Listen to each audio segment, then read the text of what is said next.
Soy Fernando Sandoval y a nombre de la EGADE Business School y del Instituto de Familias Empresarias para México y Latinoamérica del Tecnológico de Monterrey, les doy la bienvenida a este webinar. Hoy me acompañan en este diálogo dos personas maravillosas: Susanne Grimm, empresaria y coach sistémica, experta en familia, fundadora de la firma de consultoría Legado Familia Empresa Windward, consejera propietaria de Estafeta Mexicana, que ha logrado junto a su familia una transición exitosa en los últimos 6 años. Bienvenida, Susanne. Muchas gracias, Fernando. A su lado está Óscar Howell Fernández, autor de varios libros, experto en tecnología e innovación, y a diferencia de Susanne ha experimentado el fracaso en la sucesión de segunda a tercera generación. Ni hablar, es cofundador con Susanne de la firma Legado Familia Empresa Windward. Bienvenido, Óscar. Gracias, Fernando. Buenas tardes. Los ven juntos, bienvenido, los ven juntos porque además son esposos y están como debe ser guardando pues la cuarentena, ¿verdad? Gracias, Susanne y Óscar, por estar con nosotros. Al inicio de este webinar hicimos una votación muy rápida porque para nosotros es muy importante conocer la audiencia que hoy nos acompaña. Y como vemos en la audiencia, tenemos 34% de empresarios familiares, un 25% ejecutivos, 6% alumnos, 8% profesores, consultor 15% y otro un 11%. ¿A qué generación pertenecen? Un 38% a la primera, un 40% a la segunda y un 22% a una tercera o generación posterior, así que muy interesante y muchas gracias a todos por acompañarnos en este webinar. Y antes de arrancar el diálogo, permítanme tomarme un minuto para plantear el contexto y el objetivo de lo que vamos a estar trabajando el día de hoy. Voy a compartirles la pantalla muy rápidamente para mostrarles esta frase que hace John Dewey, este filósofo y pedagogo norteamericano que implementa la Escuela Pragmática de la Educación, y dice, él decía, no aprendemos de la experiencia, aprendemos de reflexionar sobre la experiencia. Y eso es justo el objetivo de este webinar. Vamos a reflexionar sobre la experiencia de Estafeta desde la mirada de sus dueños al afrontar esta tremenda pandemia del COVID-19 para que al final, y ese es nuestro objetivo, podamos aprender y generar ideas de solución para navegar en la crisis. Estafeta es una empresa líder en México, para quien no lo conoce, pero seguro que todos o muchos de ustedes lo conocen. Es líder en México en el sector logístico que compite ruta a ruta con DHL. Fue fundada hace más de 40 años por Gerd Grimm, papá de Susanne, que con gran visión construyó una empresa sólida y muy profesional. Leer la historia de Estafeta es comprender la historia del transporte en México.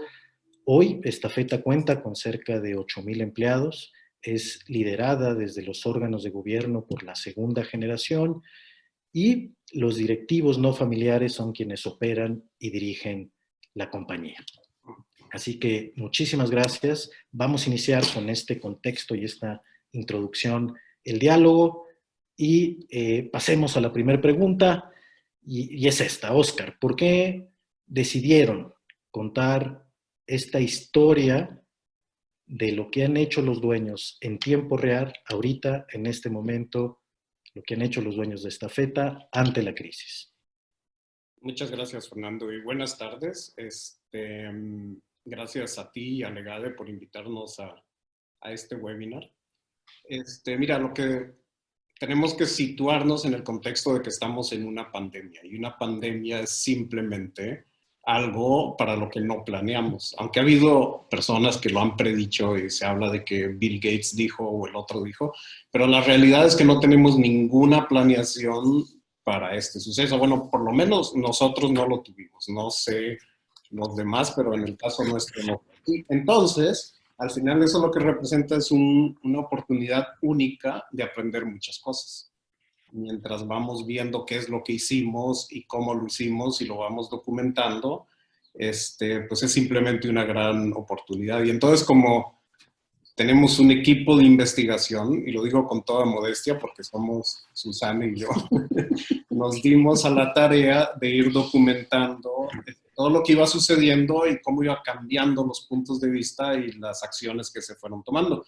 Y pues eso nos ha dado para crear una narrativa y a lo mejor un tipo de caso de negocio, y nos sirve como herramienta para aprender nosotros y transmitir lo que hayamos aprendido. Entonces, pues esperamos hoy poder transmitir un poco de eso, de lo que hemos aprendido. Es decir, pero también es importante decir que esto es en tiempo real, o sea, vamos a comentar sobre lo que hemos aprendido y visto hasta hoy, pero pues todavía esta pandemia tiene varias olas y varias cosas que van a suceder, también dependiendo de los países y todo eso. Pero, ¿qué tal si cuentas un poco de lo de las acciones del Consejo? ¿Sí? Adelante, Susana. ¿Verdad? Ok, Fernando. Bueno, pues yo también agradezco mucho la invitación a este webinar. Yo pienso que justo en estos tiempos es muy importante que nosotros como familias empresarias compartamos nuestras experiencias y compartamos nuestros conocimientos. O sea, realmente pienso que es tiempo de hacer comunidad en este sentido y esperamos que con este webinar podamos pues poner nuestro granito de arena en esto, ¿no? Y para poner un poco de contexto a la cuestión o a la pregunta de qué decisiones tomamos nosotros en el Consejo de Familia o de la familia empresaria ante la crisis del COVID, pues nosotros formamos el Consejo de Familia en el 2014, más o menos un año después de que falleció mi papá, y actualmente lo constituimos mi madre y mis 3 hermanos y yo, somos 5, ¿no? Y las decisiones que tomamos, yo creo que se pueden dividir en 2 vertientes, o tienen 2 vertientes. Uno que es el cuidado de nuestros colaboradores, de la gente y sus familias que trabajan en Estafeta, y la otra, la gestión de la crisis misma de la empresa. Y como ya lo mencionaste al inicio en la introducción, de la familia empresaria, actualmente nadie de nosotros es operativo dentro de Estafeta. Por lo cual la gestión misma de la crisis desde un inicio quedó al 100% en manos de nuestro equipo directivo. Y sin embargo, aunque ellos son los que realmente lideran el camino de la crisis, o sea, las decisiones diarias, como familia empresaria sí tomamos la decisión de querer estar muy cerca de los acontecimientos y que lo queremos estar, por un lado, para hacer un apoyo para el equipo directivo, para que la empresa, para que Estafeta sienta que estemos cerca y también para estar nosotros informados en tiempo real. Lo que para nosotros en todo esto fue muy importante es hacerlo sin entorpecer, sin molestar, sin ser como un bloque de burocracia o algo extra con lo que tienen que lidiar los directivos, ¿no? Y la otra que era el cuidado de nuestra gente, tenía mucho que ver también con el momento. O sea, si nos vamos al 10, 11 de marzo, que fue donde nosotros internamente empezamos a tomar medidas drásticas para cuidar a nuestra gente y a nuestros colaboradores, pues fue el momento donde cerró el TEC también las puertas para sus alumnos y para proteger sus alumnos y sus profesores.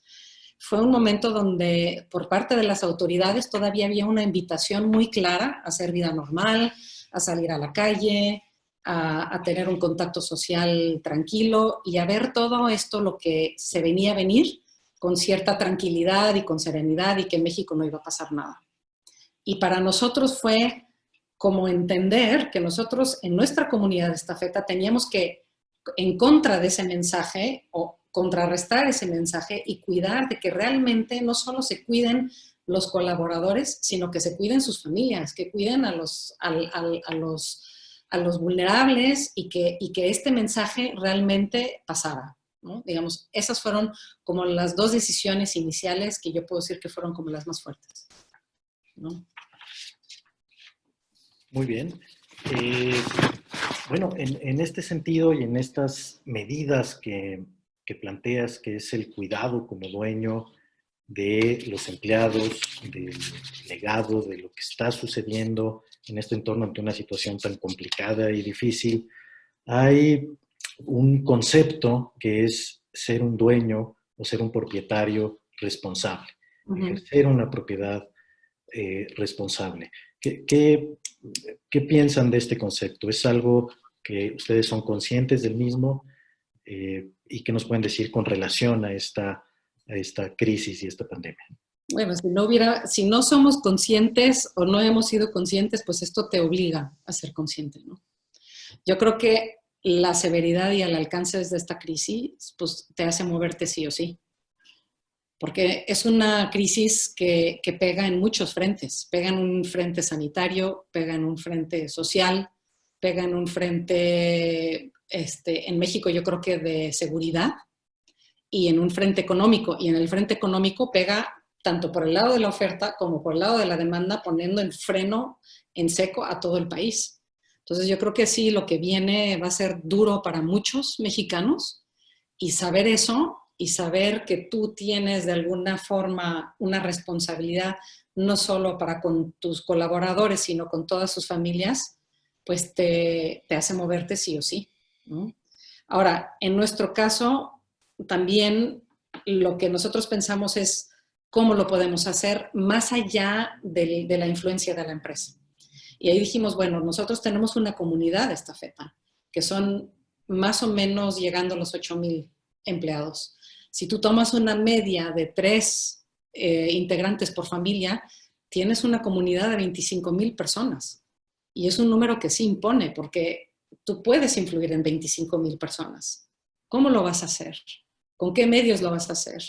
¿Cómo lo vas a hacer influir desde algo que tú crees que es positivo, sin imponer nada, sin ser, pues, sí, con un tono que tú dices, bueno, esta es mi área para influir, ¿cómo lo puedo hacer de la mejor forma? Lo hago desde la familia empresaria, lo hago desde el nombre de la empresa, porque son 2 vías que como empresario tú tienes. Tú puedes hacerlo bajo, digamos, el paraguas de tu propia empresa o bajo el paraguas de la familia. Yo creo que según cuál es el mensaje que quieras escoger, pues tienes que pensar cuál es el que tiene más fuerza, dónde te puedes apalancar más, dónde vas a tener más impacto, y también hasta dónde estás dispuesto a exponerte y hasta dónde estás dispuesto a arriesgarte. Yo creo que al final medir estas dos tiene mucho que ver dónde tienes tu grado de responsabilidad y dónde tienes. Y eso te va a ayudar a decidir esto, ¿no? Muy bien. Oscar, Nada más cercano y... Nada más agregar, aparte de lo que comentaba, el tema de la propiedad responsable es como que algo que lleva, ¿no? Es decir, digamos, la otra crisis del 2008 fue una que causó una cierta crisis, valga la redundancia, de la percepción de las empresas y los empresarios. Y luego vinieron varias cosas como la desigualdad y la explotación del medio ambiente, que nada más ha empeorado eso. Y entonces, en los últimos años se han dado una serie de documentos, como por ejemplo los principios de las Naciones Unidas en 2012, que definían cómo se debía manejar este tema entre las empresas y los derechos fundamentales y otras cosas, o sea, modelos de responsabilidad social corporativa y todo eso. Pero lo que quiero decir es que las familias y empresas que conocen nuestro entorno están definitivamente preocupadas. O sea, es algo que se habla y se comenta qué deberíamos hacer y cómo lo deberíamos hacer. Así es que eso crea una cierta necesidad de cómo participar en una mejora de la comunidad, empezando por la propia empresa, pero luego extendiéndolo un poco más. No quiero decir que ya haya sido o que sea general esto, pero es un movimiento que se está dando y que cada vez se piensa más sobre eso. Pero al final es un tema muy amplio. Tal vez si da tiempo en preguntas y respuestas podríamos entrar un poco más. ¿Verdad? Porque la propiedad... Sí, Susana, adelante. A mí me gustaría agregar algo bien interesante sobre lo que dijo Oscar, porque yo creo que esta responsabilidad de la que habló, que se empezó a perfilar más en las corporaciones después del 2008, es algo que en las empresas familiares lo tenemos integrado. O sea, yo creo que las familias empresarias o las empresas familiares esto lo hacemos de forma natural. Sin embargo, yo creo que todo este movimiento a nosotros también nos ha, no nosotros como estafeta, sino nosotros como familias empresarias, nos ha permitido meter un poco más de profesionalismo, de seriedad, de estructura, de claridad, porque hoy en día te puedes certificar, hay procesos, hay como muchas herramientas que te ayudan a hacer esta responsabilidad social no algo intangible, sino algo muy claro, algo muy medible, algo muy presentable y algo sobre lo que puedes seguir construyendo de una forma muchísimo más clara, ¿no? Correcto, ¿verdad? Porque la propiedad responsable trasciende o va mucho más allá de las ganancias inmediatas que puedan tener los dueños, sino es un compromiso mucho más allá con la comunidad, con la sociedad y con la contribución al país y a las regiones. Y en ese sentido, las empresas familiares, como bien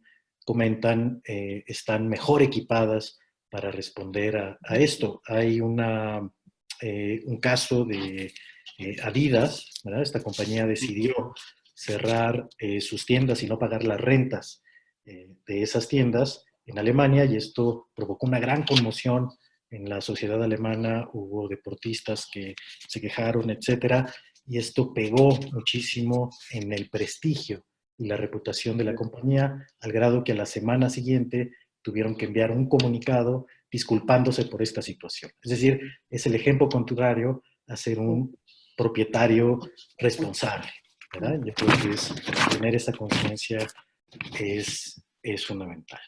Les preguntaría ahora qué liderazgo, ¿no? Es decir, una es la conciencia que se está generando de ser un propietario responsable, pero ¿cómo pasar a la acción? ¿Qué liderazgo están ejerciendo desde la familia empresaria como dueños en este sentido ante esta crisis? Okay. Bueno, yo creo que de cara a estafeta podríamos decir que es un liderazgo de apoyo o un liderazgo invisible. Y esto a primera instancia puede sonar contraproducente, pero yo creo que nosotros como el liderazgo que tenemos es realmente estar detrás de nuestro equipo, ¿no? Y la gestión, como comentamos antes, la gestión del equipo directivo la gestión de la crisis está en manos del equipo directivo. Y ellos se reúnen actualmente todos los días a ver la situación actual, a ver qué ha cambiado, qué sigue igual, qué decisiones tenemos que tomar hoy, seguimos igual o nos vamos por otro rumbo. Y en estas reuniones participa mi hermano, que también es presidente del Consejo de Administración. Y él en estas reuniones es realmente el termómetro de la familia empresaria para que también el equipo directivo, aunque tengamos una línea común y aunque tengamos un entendimiento común muy fuerte que de verdad nos sirve, él está ahí y puede ser un termómetro pero muy fino para ver si por donde van está bien para la familia empresaria o no. Y esto es un liderazgo invisible por un lado, pero es un liderazgo también basado al 100% en la confianza.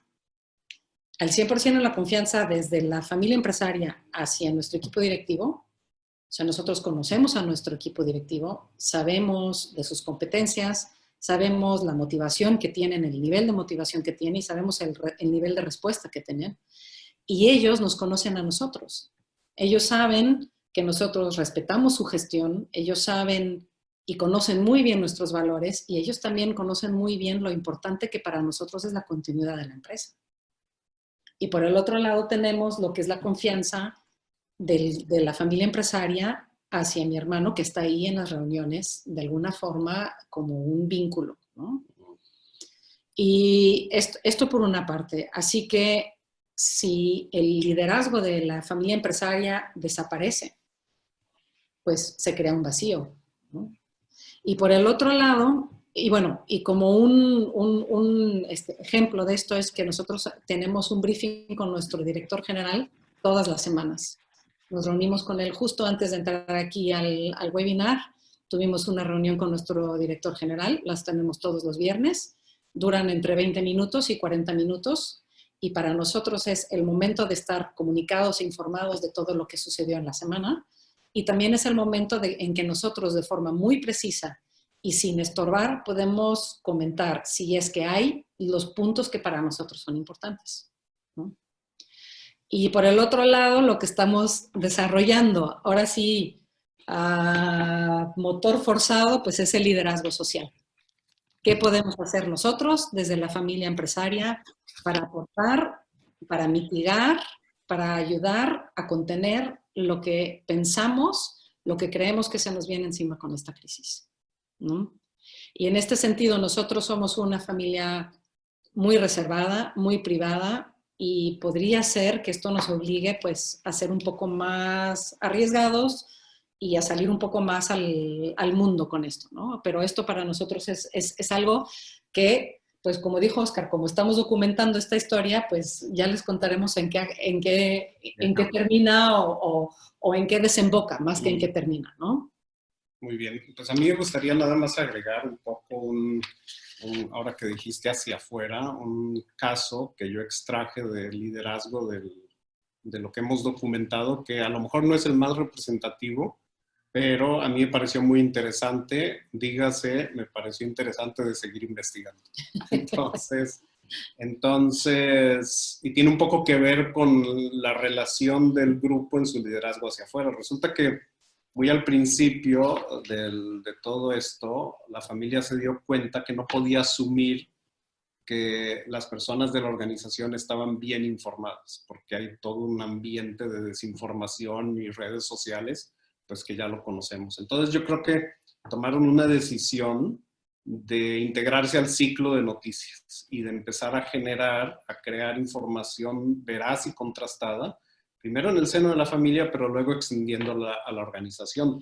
Pero ya sabes que en el momento en que empiezas a hacer esto y empiezan a cambiar las situaciones, pues también cambia la información y a veces tienes que empezar a contrastar lo que dices ahora con lo que dijiste antes. Entonces eso lo que denotó es que el liderazgo logró adaptarse en tiempo muy rápido a la situación de fuera. Que eso no es normal cuando estás hablando de gestionar una empresa relativamente grande. O sea, no te puedes y a la vez no debes adaptarte tan rápido ni ser tan flexible. Pero en este caso, o sea, el liderazgo mostró bastante flexibilidad y rápidamente iniciando esto. Pero luego, si quieres, comentamos más sobre eso. No, yo creo que han dicho cosas muy interesantes. Uno, esta dicotomía entre qué tanto voy público como dueño y qué tanto voy privado, ¿verdad? Estos dilemas que siempre enfrentan los dueños de empresa familiar. Otra es este liderazgo más social, más con principios, más de cuidado de la gente, pero sobre todo de dar certidumbre. Las pandemias y las crisis lo que generan es incertidumbre y la incertidumbre genera miedo. Un poco lo que yo escucho de los dueños de su labor en el liderazgo es dar certidumbre, porque eso permite entonces ese otro elemento que comentaba Oscar, que es responder rápidamente y con flexibilidad para adaptarse a las decisiones. Pero esto, solo cuando lo reflexionamos, como decimos, y como lo han estado haciendo, nos damos cuenta, ¿verdad? En el momento estamos actuando. Fernando, me gustaría sí. nada más a lo que dijiste de dar certidumbre, aparte de dar certidumbre, yo creo que es también dar contención. Saber que, o sea, que la comunidad sepa que estamos ahí, ¿no? O sea, Correcto. Yo creo que eso es importante, ¿no? Y yo creo que eso es más una actitud que mucha acción. O sea, yo creo que eso es algo que si estás, yo no sé cómo sucede, pero la organización y las personas lo saben y lo sienten. Hay una cohesión, dirías, Sí. en esa comunidad. Otra cosa bien interesante, bueno, que surge ahí también es esta cuestión de las noticias falsas, que un poco con tanta información, y a lo mejor es parte de esta contención, ¿verdad? Tanta información y tanta noticias que no son reales y que van pululando en las redes, hay que dar esta contención también ya sea desde la empresa, como en su caso lo están haciendo, o desde los dueños directamente, ¿verdad? Que es esta dicotomía. Muy bien. ¿Cómo han ido gestionando, ya lo comentaron un poco, esta situación de la familia empresaria en la toma de decisiones en consenso con la dirección de la empresa? Okay. ¿Dónde están esos límites? ¿Y qué pasa en la crisis? Es una pregunta muy interesante y yo creo que va muy ligada al estilo de liderazgo que nosotros hemos elegido, tanto hacia adentro como hacia afuera, y la coherencia que hay entre ellos dos, ¿no? O sea, nuestro estilo de liderazgo hacia adentro, internamente, hacia nuestra familia empresaria, hasta nuestro consejo de familia, es de consenso. Y hacia afuera es de una sola voz. Y el llegar a un consenso para nosotros es un tema que hemos hecho un compromiso explícito, ¿sí? Es coordinar y poner al servicio nuestros valores, los individuales, los propios, los de la familia, y luego también los que tenemos como familia empresaria, que en familia empresaria ya entra todos los valores que tienen que ver con tu grupo de interés, con tus stakeholders, que es muchísimo más complejo. Y luego trata de empatarlos. Y a veces se contradicen. Y no es que a veces van a contradecir, sino que seguro se contradicen, y más que una vez. Entonces, lo que nosotros hacemos es, no tratamos de estar de acuerdo en todo. Lo que hacemos es, buscamos el terreno en el que vemos que sí podemos construir juntos, y ese trozo lo honramos en palabra y en acción.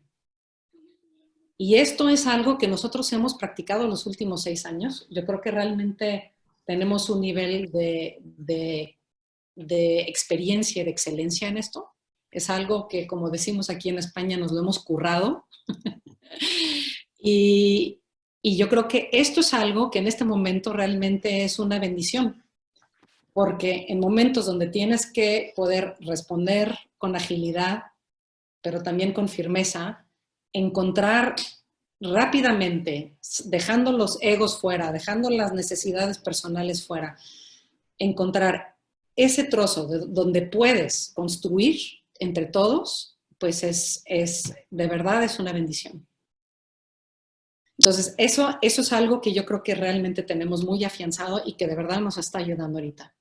Ahora, en contacto con la organización, pues es un protocolo que no rompemos. Es decir, cualquier tema que nosotros vamos a poner sobre la mesa a la dirección general o al equipo directivo o a estafeta, primero se contrasta hacia adentro y se encuentra el tono del mensaje, se encuentra la textura del mensaje y luego comunicamos, ¿no? Y yo creo que esa es una muy buena práctica que ahora mismo es crítica que la sigamos manteniendo, porque si algo da contención y si algo da certidumbre y certeza, es que desde la familia empresaria seas fuerte y tengas una sola voz, ¿no? Okay. Y nada más me gustaría, perdón, ¿ibas a decir algo, Fernando? No, adelante, Oscar. Ahorita. Más me gustaría agregar rápido algo, porque yo creo que ya vamos mal con el tiempo en este tema de la toma de decisión, y es que dentro del grupo surgió una conciencia de que es bastante importante la planeación estratégica por escenarios.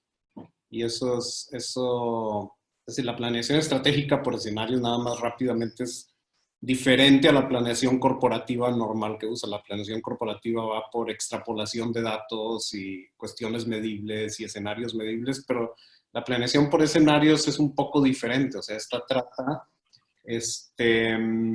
¿cómo lo digo?, de trabajar con escenarios plausibles, ¿no? A lo mejor alguien que está más con una vena literaria diría conjeturas verosímiles, pero quedémonos en escenarios plausibles, aunque sean poco probables, como una epidemia. Pero lo más poderoso de trabajar con la planeación por escenarios, y que no es solamente numérica, es que se generan una serie de narrativas poderosas que la familia al interior y hacia afuera puede usar para pues para cohesionar y para compartir una comprensión del pasado y el futuro. Pero lo que es muy interesante en este proceso que estamos haciendo, dado que no había una planeación estratégica para un escenario plausible como una pandemia, pues empezó a hacer una planeación estratégica, pero pues en tiempo real. Y entonces empezaron a generar escenarios que cambiaban y micronarrativas que se compartían y fueron cambiando y compartiéndose todo el tiempo. Entonces, parte de nuestro trabajo ha sido documentar esas micronarrativas y qué impacto han tenido en las siguientes. Entonces, pues con eso es como un saber hacer, como una parte de que si lo documentas es también parte del legado, de lo que puedes dejar a futuras generaciones de cómo hacer esta planeación por escenarios, que es importante que se haga desde la familia. Y otra cosa muy importante es que la planeación por escenarios puede incluir temas que son importantes para la familia y no necesariamente para la empresa, como cuestiones de sucesión, de patrimonio, ese tipo de cosas que no se contemplan normalmente en la planeación estratégica del negocio, pero en una planeación por escenarios sí puede ser muy factible. O sea, abres muchísimo más. Perdón que me explayé un poco, pero... No, me parece muy interesante. Nos gustaría que los seminarios duraran no solamente una hora, ¿verdad? Porque podemos ahondar mucho más. Pero yo observo en esto que nos han dicho varias cosas. Una es que hay distintos niveles que suceden en la empresa familiar y en las familias empresarias. Es decir, una cosa es al interior del consejo de familia, si hay cohesión, si hay buena comunicación, si hay unión, y que si eso está ahí, seguramente se responderá mejor, aunque haya diferencias, ¿verdad? Pero puede haber esta comunicación.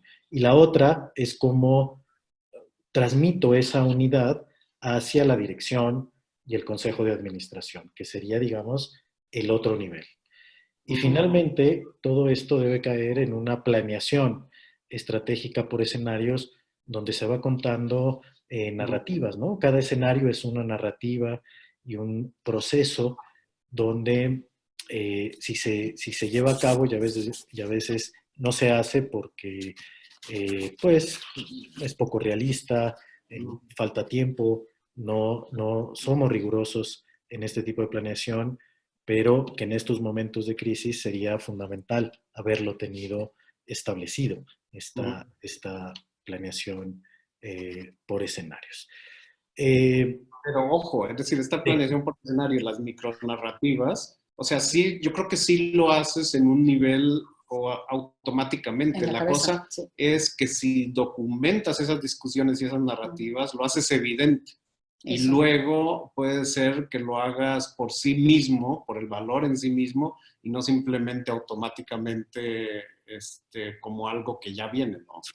Sí, algo no inherente en la cabeza, sino convertirlo en una rutina organizacional y en un hábito que en un saber hacer de la familia.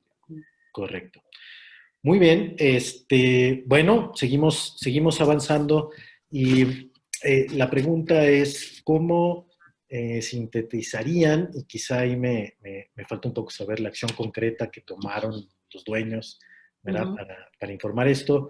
No sé si esto lo contestamos ahorita, pero y pasamos directamente a cómo sintetizar los aprendizajes que hasta el momento, como dueños en esta feta, han tomado para enfrentar la crisis. Ok. Vale. A ver, ¿voy o vas? Va. Adelante. Yo creo que o sea, a mí me gustaría primero conectar con lo que dijo Oscar del valor de la documentación de las crisis. Y nosotros lo estamos haciendo muy sencillo. Bueno, aparte de la investigación muy exhaustiva que estamos haciendo Oscar y yo, en la familia empresaria lo que estamos haciendo es llevar un diario de todos los briefings que tenemos. Entonces es un diario tipo minuta, donde se nota exactamente de lo que está hablando Oscar, de cómo tomas una decisión y va cambiando, y va cambiando, y va cambiando. Y lo tenemos todo documentado y realmente es bien interesante tenerlo porque sirve para detectar aciertos y aprendizajes a presente y a futuro. Y yo creo que es un documento súper valioso para nosotros cuando termine todo esto y también para siguientes generaciones. Realmente yo creo que es una fuente de aprendizajes muy, muy bonito. O sea que eso es como una recomendación. Simplemente llevar una minuta al nivel que lo quieran hacer, pero yo creo que sí es una muy buena práctica. ¿Eh? Y luego, aprendizajes. Aprendizajes para mí yo creo que eran, o sea, uno es prepararse en tiempos de paz para estar bien en tiempos de guerra es fundamental. O sea, lo que yo siento que ha sido grandes fortalezas nuestras, todo lo que tiene que ver con nuestro liderazgo, con lo que tiene que ver que somos capaces de estar alineados, que entendemos cuáles son las dinámicas de nuestra familia, todo esto forjarlo y nutrirlo toma tiempo. O sea, crear un órgano o crear un vehículo donde la familia empresaria puede empezar a conocerse, puede empezar a entender cuál es su valor, cuál es su aportación, yo creo que eso es algo que yo saco como un aprendizaje de lo que hemos hecho bien y de lo que ahorita trae frutos, ¿no? Y un aprendizaje para mí de aquí hacia adelante es que es bien importante como familia empresaria saber actuar desde un valor diferencial. O sea, saber cuál es tu valor diferencial y único, porque eso realmente te da dirección, te da empuje y te da fuerza. Y para mí la familia empresaria pues es el máximo vehículo para ejercer lo que estábamos hablando de la propiedad responsable. O sea, no sé si sea el vehículo o si sea la máxima expresión, pero realmente a mí el término de familia empresaria me parece muy potente porque ahí se reúne todo, se reúnen los valores y se reúnen las competencias, las experiencias, las vivencias, los recursos que nosotros tenemos a nivel profesional, a nivel personal, a nivel familia, a nivel familia empresaria. O sea, de verdad que es un acervo de recursos que sabiendo cuál es tu valor diferencial, lo puedes aplicar muy rápido y con mucha precisión. Y esto es algo que nosotros lo tendremos implícito ahora mismo, pero explícito no lo tenemos. Y yo creo que eso es algo que sí tendremos que construir en estos próximos tiempos. Muy bien. Muy bien. Oscar. Pues te lo resumo muy rápidamente en 3 puntos y un pilón. Primero, yo creo que entendimos que la propiedad responsable importa. O sea, es cuidar el legado y cuidar a la familia. Luego también tenemos, en segundo lugar, que el liderazgo basado en principios importa también. A veces lo dejamos un poco de lado, pero encontramos que importa, ¿no? Y luego es muy importante tener un liderazgo, una dinámica de toma de decisiones muy ágil que puede aprender. Aquí entra todo esto que te decía de las micronarrativas y cómo va cambiando en el tiempo. Yo creo que esos para mí son los 3 principales. Y el pilón es que agrega mucho valor documentar. En documentar todo lo que puedas. Es decir, en fin, si lo quieres decir en pocas palabras, actuar importa, pero contarlo también importa. Y mucho. Vale. Muy bien, pues es sumamente enriquecedor todos sus comentarios. Podemos seguir platicando.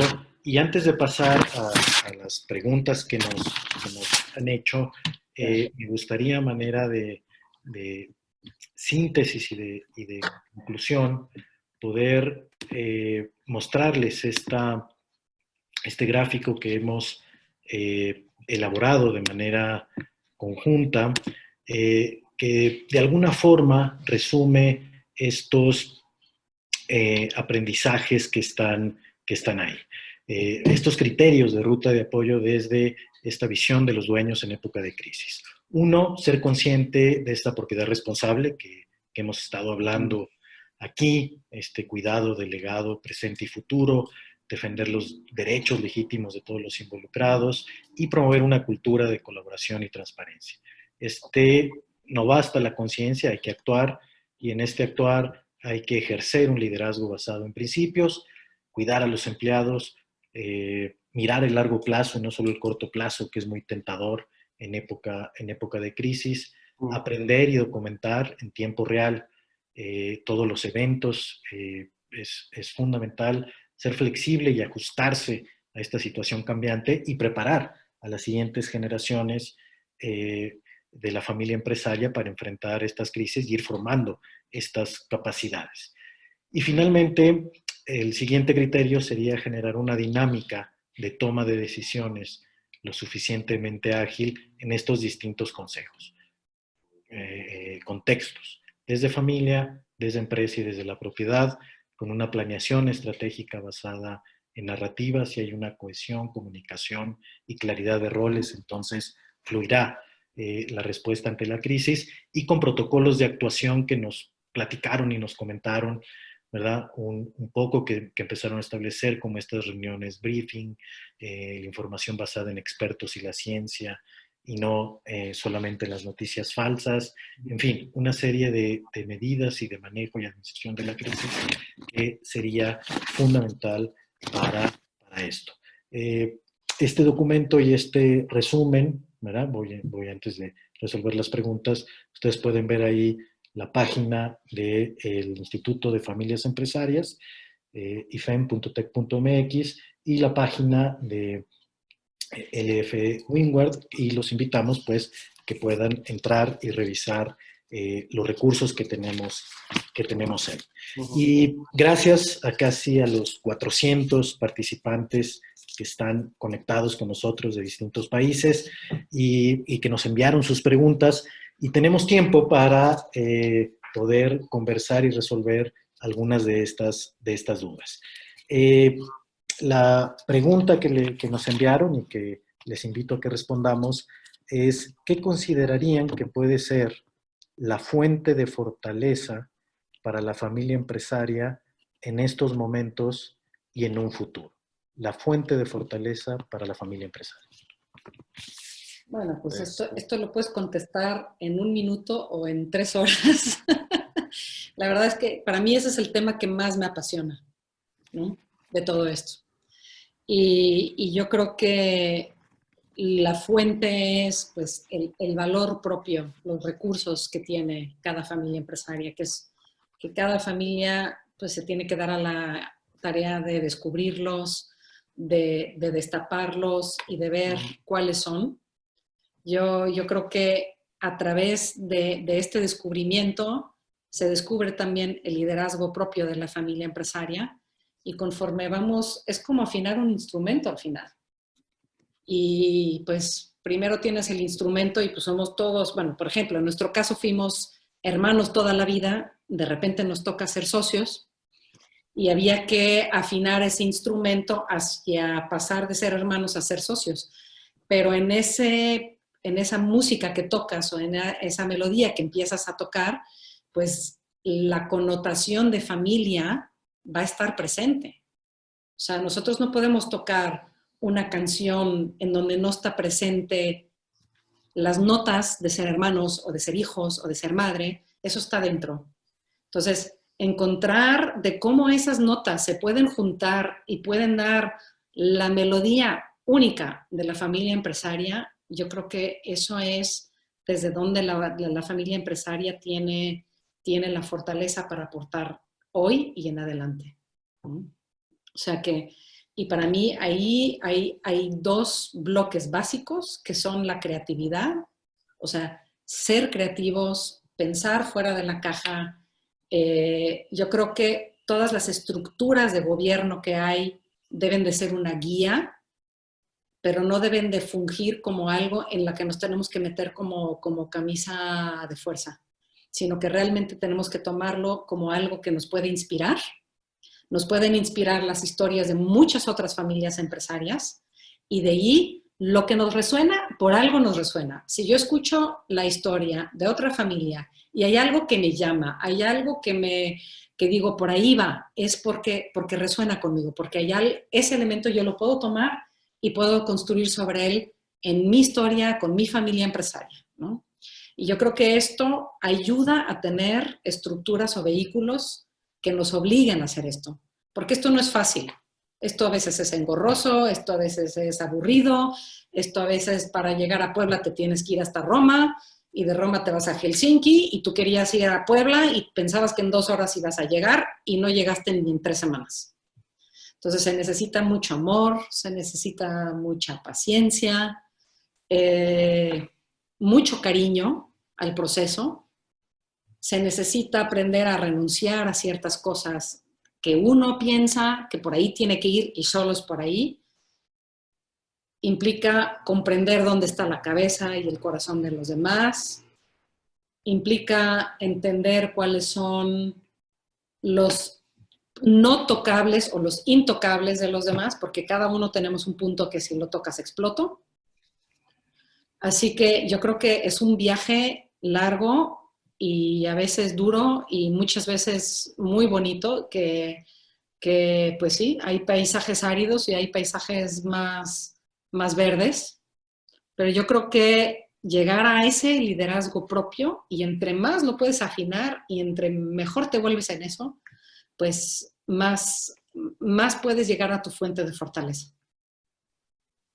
Y no me sigo porque no termino ni mañana. No, es muy, muy interesante y el poder orquestar este instrumento, esta cohesión, este acuerdo y consejo de familia, pues lleva años, ¿verdad? Y a veces toco música clásica y a veces tengo que meter el jazz para meter la creatividad.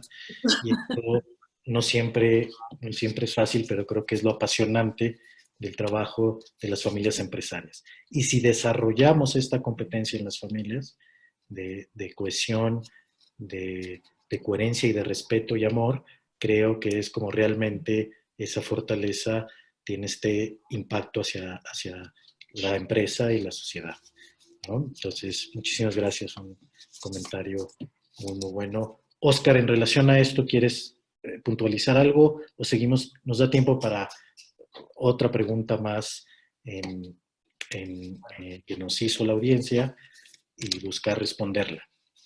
Bueno, muy rápido. Yo creo que la mayor fortaleza es reconocer el valor del saber hacer, o sea, el know-how de la familia. Yo creo que es casi como una propiedad intelectual que debes conocer y gestionar, cuidar y además pasar a las siguientes generaciones, ¿no?